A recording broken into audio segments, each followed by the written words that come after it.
and welcome to September edition of Finopsis. Didn't get time to read the news? Well, fret not, SRCC Wings of Fire has got your back. Catch the latest news and current happenings around the globe only here on newsletter Finopsis. I, Vibha Patavri, along with my co-comparer Shubham Saurabh, will enlighten you with the latest news headlines of this month. Let's get started with the finance news.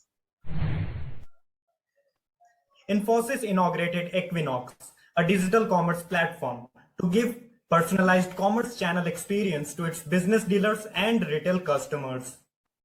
Exide Life Insurance is to be acquired by HDFC Life for a whopping 6,687 crore rupees.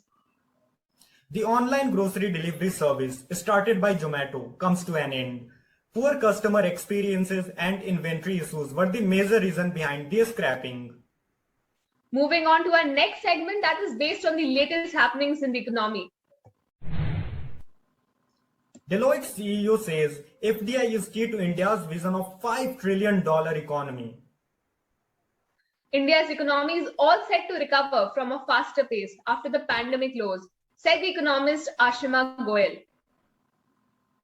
After $2 billion hit, Ford to end its manufacturing in India, the prime reason being the accumulated operating losses of more than $2 billion in 10 years in India.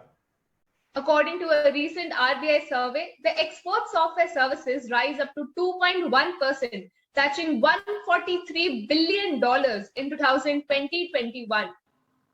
Viva, did you hear about the SBI's action on cryptocurrency? Yes, Shubham, I definitely did. Why not enlighten our audience with crypto news and much more in our next segment of Personal Finance?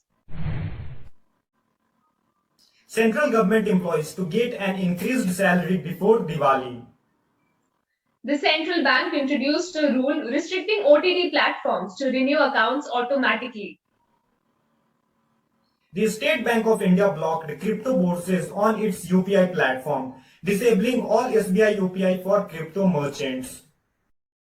Now moving on to the next segment, which affects everyone's life in some way or the other, that is tax amendments. With the new amendments of Finance Act 2021, interest earned on recognized and statutory provident fund has now been made taxable to the extent related to employees' contribution exceeding 2.5 lakhs made on or after 1st of April 2021.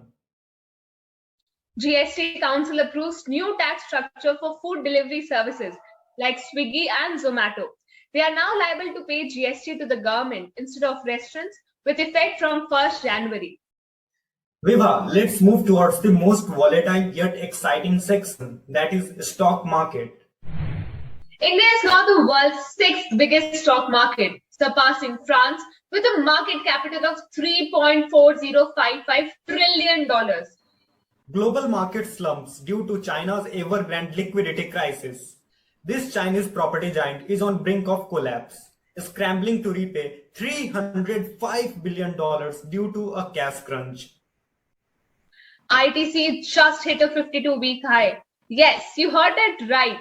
ITC, a stock that never fluctuates, has risen by 15% in September. Markets regulators SEBI penalized 8 entities involved in fake buying and selling of stocks of Videocon Industries Limited. Shubham, it's no news how the entire world has been drastically affected by the hard-hit pandemic in the recent years. But Afghanistan is fighting its own battle against Taliban. Right, Viva. Taliban has taken over Afghanistan. What does it mean for Afghanistan and people there? Back in April, President Biden announced he was pulling US troops out of Afghanistan.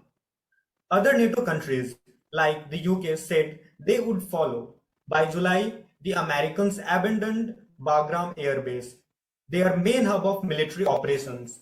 They packed up in the middle of night without telling their Afghan counterparts, who were left behind to run the place. After the series of happenings, Taliban raised their flag over the presidential palace, signaling the beginning of their administration. But a new shock came to the Afghans when the Taliban imposed a new set of rules. The future of Taliban-led Afghanistan is sort of unclear. Women face an uncertain future of their freedom of work, study, and dress code. Another major fear is that the country will become a training ground for terrorism once again. At this difficult point of time, we stand in solidarity with the people of Afghanistan and pray for peace. This brings us to the end of September news. We hope the newsletter served your purpose. For a detailed insight of this news, do check out the link in this description below. We hereby sign off and hope to meet you again in the upcoming newsletter sessions. Thank you for being such patient listeners.